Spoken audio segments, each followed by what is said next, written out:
As we head inside the roller team, close the door behind, that should damp the wind down. First thing to note is the control panel here. Nice and easy to use. These aren't buttons, just bear that in mind. We can turn the panel on with the switch there, and then that will allow us to turn the interior lights on, which if you find the light switches around, you see there's switches everywhere. Have a good play. We can also turn the outside light on from here. This one, B1, tells us the vehicle battery, and B2 tells us the leisure battery.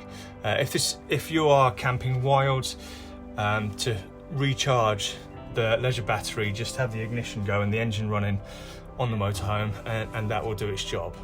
This top one will tell you how much water is in the tank. There is no water in there at the moment, and this tells you the temperature inside and out. That's the control panel. Trimmer heating you will have seen on the other videos. TV, I've got the remote in my hand here, however it will be stowed away in a safe place when you come, but we'll show you where it is. All of the tutorial videos, all of these videos will be on here as well via USB in the back. Obviously if you do pull the TV out, just bear in mind when you go to, or if someone's coming in the motorhome, they don't crack their head on it. But you can, if you turn this dial around here, you can raise the TV to a better height if you so wish, and just make sure you tighten that up. And to open up, there is a lever, and pull it out to the angle you wish. Going around, big cupboard there, you'll find your instruction manuals and everything there. That's just for the heating, that box, you don't need to worry about that. Opening this out, we've got your fuse boxes with a supply of spare fuses should you need them. However, you shouldn't, because we check it over every time before it goes out. We're stood here under the bubble, which is a double bed. So to get that out, can you see that? Unhook that clip and just fold it down. There's a ladder up there, and you hook it onto there. There is a safety net as well if you want to put that up during the evening. This will hook onto those metal hooks that you can see just up there, and then you've got privacy curtain there which just comes out and slides along. Nice and easy, that one. Obviously cupboards here, more storage space. Above us we have a vent with fly screen if you want to open, blackout blind if you use that. These vents you push in and you pull up to your desired height and it will clip in. We do ask that when travelling, keep them down because they'll make a lot of noise. This here, 6-berth motorhome, your seat belts are under there. When you go to use it, or when you're about to travel, this cushion comes forward, and then what you do is you pull these out and you put the cushion behind. When you come to collect the motorhome, the seat belts will already be out there ready for use. But when you park up, when you're camping, if you want to tidy the seat belts away, just pull this cushion out and then put it back in front. The flap down keeps it looking nice and clean. If you want to move the table, you lift it up at a 45-degree angle, and if you want to transform this into a bed, you can do. You fold this down the leg point by pushing this in and putting it onto that latch at the back there, and then your extenders for the bed are just in there, and then you configure the cushions so that it makes that extra bed. Those extenders just give you a little bit more room sticking out here for that bed. This is the bed in the garage. If I lift that up, you can see the cable underneath, but otherwise you'd have that up. If you're taking a lot of luggage with you, have this up, clipped into the back by those clips there, and you'd bring that flap down. And when you do use it as a bed, just make sure those clips are like so, just so that it doesn't fall down in the evening. Probably best not to show the children how that works if they're sleeping on this bed. As you can see, you can't open the garage from the inside, so there's no danger of accidentally letting yourselves out. Light in the corner there, and also some shelving on this side.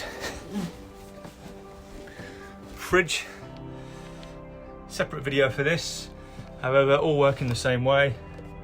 We turn it on and then we adjust what we want. We normally go for automatic there.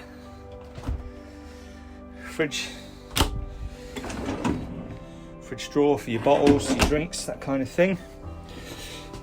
More storage under here with access to your gas valves, your cutlery tray, your sink, and your hob. We put these on there. They don't have to be there. It just stops it rattling when you're driving around. Makes it sound more secure. Oven there, standard oven.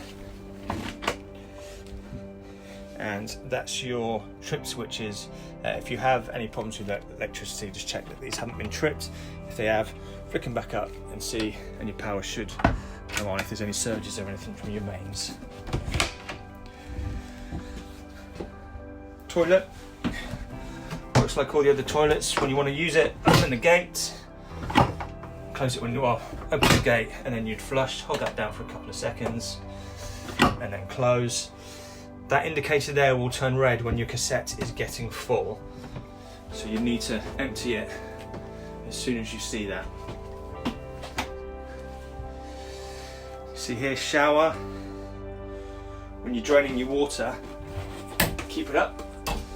But when you're traveling, we say just to keep it down so that any water will run down and it doesn't move about as much. It won't drop and make an awful noise whilst you're driving, because that's the last thing you need.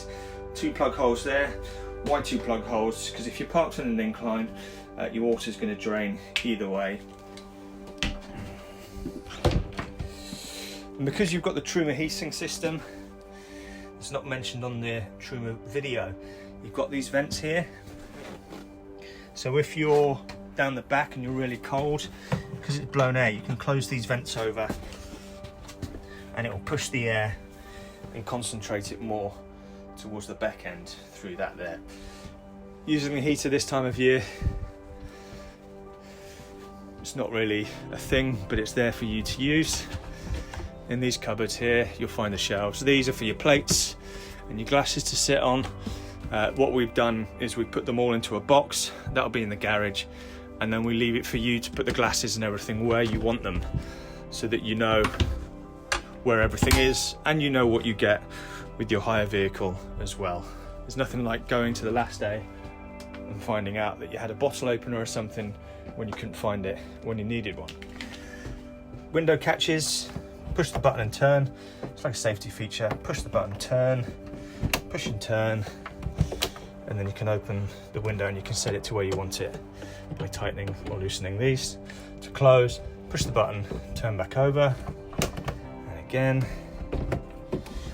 like so, nice and easy. Make sure all the windows back here and the ceiling vents, make sure they're all closed whilst you're traveling. So there is a video already for the Fiat chassis and engine. This one's just slightly different because of the gear stick. I turn the engine on. See your control panel there. We've also got here your vehicle heights for when traveling. If you see any bridge signs or anything, this will help you. Got your rear view camera, comes up automatically there. And then we've got this here, your sat nav, and everything is there for you, nice and easy, tom-tom.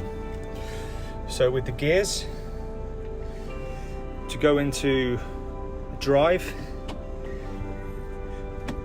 neutral, into drive, you'll see on the dash there, it's gone to 1. Let me zoom in a little bit. See that? That's not fully automatic mode. So we're checking that, and then all we do is we just nudge it once, and then it'll be in fully automatic mode, like so. Yeah. If you want to drive manually by adjusting the gears yourself, switch it back, and auto will go away from the top of the one, and then you just go up and down a gear, forwards and back, like so. And then into reverse, it's just across and down, and you'll get the R on the dashboard. And then when you're parking, obviously up into neutral, handbrake just down on the right hand side.